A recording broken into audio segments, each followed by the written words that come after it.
வணக்கம். மத்திய வங்கி வட்டி வீதங்களை அதிகரித்திருக்கிறது. இதனால் பொருளாதாரத்துக்கு என்ன நடக்கும், பொதுமக்களின் பணத்துக்கு என்ன நடக்கும், அவர்கள் வங்கிகளில் செய்கின்ற வைப்புக்கு என்ன நடக்கும், அதே போன்று பெறுகின்ற கடன்களுக்கு என்ன நடக்கும், சந்தையில் இருக்கின்ற பணத்துக்கு என்ன நடக்கப் போகிறது, வங்கிகள் ஏன் இப்படி வட்டி வீதத்தை தற்போது மாற்றி அமைக்கின்றன என்பது தொடர்பான பல முக்கியமான விடயங்களை இந்த வீடியோ செக்மெண்டில் நீங்கள் பார்க்கலாம். மத்திய வங்கி நேற்று முன்தினம், அதாவது செவ்வாய்க்கிழமை 1.5 மாதங்களுக்கு ஒரு முறை நடத்துகின்ற அந்த வட்டி வீத தொடர்பான தீர்மானத்தை அறிவித்திருக்கிறது. அதன்படி இதுவரை காலமும் 7.75 வீதமாக இருந்த வட்டி வீதமானது தற்போது 8.75 வீதமாக அதிகரித்திருக்கிறது. அதாவது 100 புள்ளி என்ற அடிப்படையில் ஒரு வீதத்தினால் அதிகரித்திருக்கிறது. இது ஒரு வீதமாக இருந்தாலும் இது நிச்சயமாக பல பொருளாதார ரீதியான தாக்கங்களை சந்தையில் ஏற்படுத்தும். பணவீக்கம் அதிகரித்திருக்கின்றமை மற்றும் ரூபாவின் பெறுமதியை ஸ்திரப்படுத்தல் போன்ற காரணங்களுக்காகவே இந்த நடவடிக்கை எடுக்கப்பட்டிருக்கிறது. இதனால் பணவீக்கம் எப்படி குறையும், இதனால் ஏற்பட போன்ற தாக்கங்கள் என்ன என்பவற்றை முழுமையாக நாம் பார்த்து விடலாம். முதலில் இந்த வட்டி வீதம் என்றால் என்ன என்று பார்க்க வேண்டும். வங்கிகள் மக்களுக்கு கடன்களை பெற்றுக் கொடுக்கும், அப்போது வட்டியை அறவிடும். அதே போன்று வங்கிகளில் மக்கள் வைப்புகளை செய்வார்கள். நிலையான வைப்புகள், நடைமுறை வைப்புகள், சேமிப்பு வைப்புகள் என மக்கள் பணத்தை வைப்பு செய்வார்கள். அதற்கு ஒரு வட்டி வீதம் வங்கிகளினால் மக்களுக்கு வழங்கப்படும். இந்த வட்டி வீதம் எவ்வாறு என்பதன் அடிப்படையை மத்திய வங்கி தீர்மானிக்கும். மத்திய வங்கி தற்போது 8.75 என்று வட்டி வீதத்தை தீர்மானித்திருக்கிறது. இந்த அடிப்படையிலிருந்து தான் தற்போது ஏனைய வங்கிகள் மக்களுக்கு வழங்குகின்ற கடன்களுக்கான வட்டியை தீர்மானிக்கும். அதே போன்று வங்கிகளில் செய்யப்படுகின்ற வைப்புகளுக்கான வட்டியை தீர்மானிக்கும். இதுதான் ஒரு மைய புள்ளியாக இருக்கும். எனவே மத்திய வங்கி எப்போதும் வட்டி வீதத்தை அதிகரிக்கும் போது வங்கிகளும் அதிகரிக்கும். அப்போது மக்கள் என்ன செய்வார்கள், புதிதாக கடன்களை பெற மாட்டார்கள். காரணம், வட்டி வீதம் அதிகமாக இருக்கும். அதே போன்று தங்களிடம் இருக்கின்ற பணத்தை வங்கிகளில் வைப்பு செய்வார்கள். காரணம், அதிக அளவு வட்டி கிடைக்கும் என்பதற்காக. அப்போது பொதுவாகவே சந்தையில் இருக்கின்ற பணம், மக்களின் கைகளில் இருக்கின்ற பணம் வங்கி கட்டமைப்பை நோக்கி நகரும். இது ஏன் இவ்வாறு செய்யப்படுகிறது என்பதற்கு முக்கிய காரணம் இருக்கிறது. பணவீக்கம் அதிகரிக்கும் போது, அதாவது பொருட்களின் விலைகள் அதிகரிக்கும் போது, சேவைகளின் கட்டணங்கள் அதிகரிக்கும் போது பணவீக்கம் அதிகரிக்கும். அதாவது மக்களின் வாழ்க்கை செலவு உயரும். இந்த வாழ்க்கை செலவை உயர்வை கட்டுப்படுத்துவதற்காக பணவீக்கத்தை தற்போது மத்திய வங்கியின் அறிக்கையின் பிரகாரம் பணவீக்கம் 5.4 வீதமாக ஏப்ரல் மாதத்தில் பதிவாகி இருக்கிறது.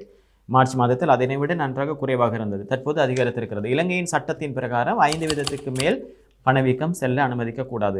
எனவே தற்போது பணவீக்கம் 5.4 வீதமாக மாறியிருக்கிறது.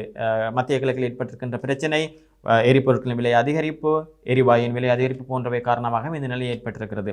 எனவே பணவீக்கம் தற்போது அதிகரித்து விட்டது. இந்த பணவீக்கத்தை கட்டுப்படுத்துவதற்காகவே மத்திய வங்கி வட்டி வீதத்தை அதிகரித்திருக்கிறது.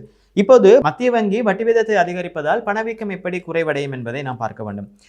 மத்திய வங்கி வட்டி வீதங்களை அதிகரிக்கும் போது வங்கிகளும் அதனை அதிகரிக்கும். அப்போது மக்கள் என்ன செய்வார்கள், தம்மிடம் புதிய கடன்களை பெற்று புதிய செலவுகளை செய்ய மாட்டார்கள். மாறாக தம்மிடம் இருக்கின்ற பணத்தை வங்கிகளில் வைப்பு செய்வார்கள். அப்போது மக்களிடம் இருக்கின்ற புழக்கத்தில் இருக்கின்ற பணம் வங்கி கட்டமைப்பை நோக்கி நகரும். அப்போது மக்கள் புதிதாக எதனையும் கொள்வனவு செய்வதில் ஆர்வம் காட்ட மாட்டார்கள். புதிய காணிகளையோ வீடுகளையோ பொருட்களையோ கொள்வனவு செய்ய மாட்டார்கள். அப்போது அந்த பொருட்களுக்கான கேள்வி குறைவடையும். கேள்வி குறைவடையும் போது விலைகள் குறைவடையும், கட்டணங்கள் குறைவடையும். அப்போது பணவீக்கம் மீண்டும் வீழ்ச்சியை நோக்கி நகரும். இதுதான் உலக பொருளாதார தத்துவம், பொருளாதார கோட்பாடு. இதனை தான் மத்திய வங்கியும் செய்திருக்கிறது. மத்திய வங்கி இதனை ஒரு கருவியாகவே பயன்படுத்துகிறது. தற்போது ஏன் இந்த பணவீக்கம் அதிகரித்தது, பொருட்களின் விலைகள் அதிகரித்தது என்பதையும் பார்க்க வேண்டும். டொலரின் பெறுமதி கடந்த சில வாரங்களாக சடுதியாக அதிகரித்தது. டொலரின் விற்பனை விலை 354 ரூபாய் வரை உயர்ந்தது. இதற்கு காரணம் டொலரின் உள்வருகை மிக குறைவடைந்தது. அதே போன்று டொலரின் விலை மேலும் அதிகரிக்கும் என மக்கள் அச்சமடைந்து அதிகளவு இறக்குமதிகளை செய்ய முயற்சித்தார்கள். இதன் காரணமாக டொலரின் பெறுமதி சடுதியாக அதிகரித்தது. ஆனால் தற்போது மத்திய வங்கி நிலைமையை சுதாகரித்துக் கொண்டு நிலைமையை கட்டுப்படுத்தி இருக்கிறது. தற்போது டொலரின் விலை மீண்டும் 330 ரூபாயை விட குறைவடைந்திருக்கிறது.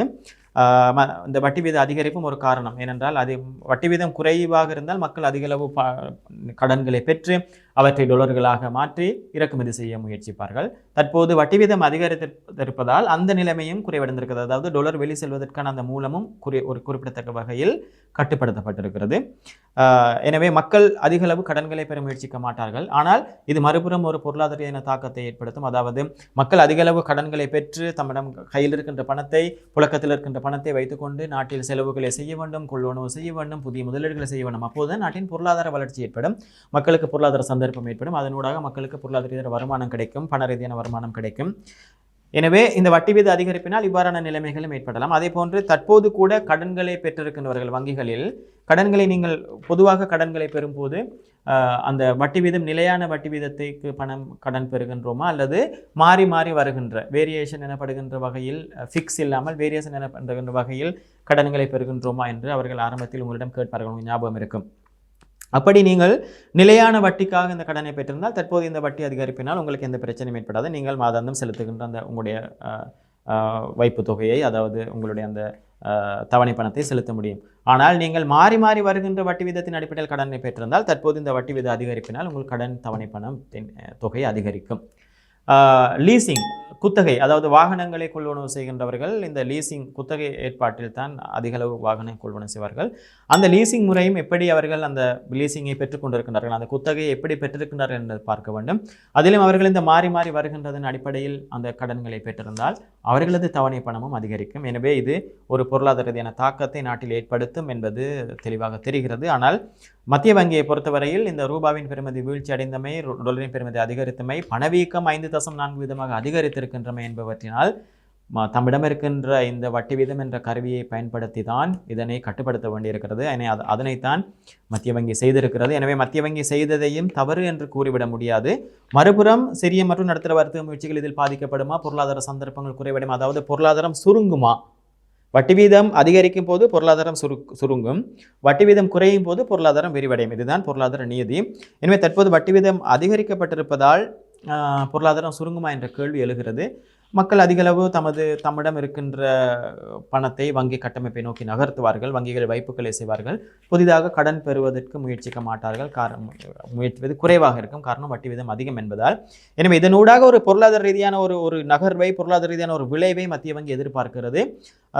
அதனூடாக இந்த நிலைமையை கட்டுப்படுத்த மத்திய கிழக்கு நாடுகள் எதிர்பார்க்கின்ற நிலைமை மற்றும் இந்த சிக்கல்கள், அதனால் டாலரின் பெறுமதி அதிகரிப்பு, ரூபாவின் பெறுமதி ஸ்திரப்படுத்த வேண்டிய தேவை, பணவீக்கம் அதிகரிப்பு, வாழ்க்கை செலவு உயர்வு, இந்த காரணங்களினால் மத்திய வங்கி இந்த நடவடிக்கை எடுத்திருக்கிறது. எனவே இந்த காலத்தில் மக்கள் தம்மை பொருளாதார ரீதியாக சரியான முறையில் முகாமித்துவம் செய்து கொள்ள வேண்டும். தம்மிடம் இருக்கின்ற பணத்தை எப்படி தாம் வங்கிகளில் வைப்பு செய்கின்றோமா அல்லது வேறு எங்கு முதலீடு செய்கின்றோமா, புதிய கடன்களை பெறுகின்றோமா, கடன் பெறுவதற்கு இது சரியான காலமா, வட்டி வீதம் எப்படி இருக்கிறது என்பது தொடர்பாக சரியான விடயங்களை ஆராய்ந்து பொருளாதார ரீதியான முடிவை எடுக்க வேண்டும். அதுதான் உங்களது பொருளாதார முகாமித்துவத்துக்கு முக்கியமானதாக இருக்கும்.